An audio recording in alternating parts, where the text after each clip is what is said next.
Alright, so for my 30-day project, I decided to do the book called Arnold, Education of a Bodybuilder.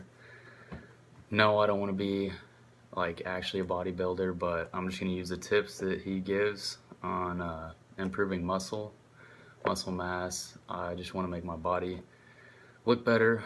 I'm going to do this by dieting, going to the gym every day, eating better, and following all his tips that he gives to do this. He goes through many different stages. He talks a lot about posing and different stuff like that. I'm not going to be using that in my 30-day project. I'm just going to stick to strictly workouts, diets, and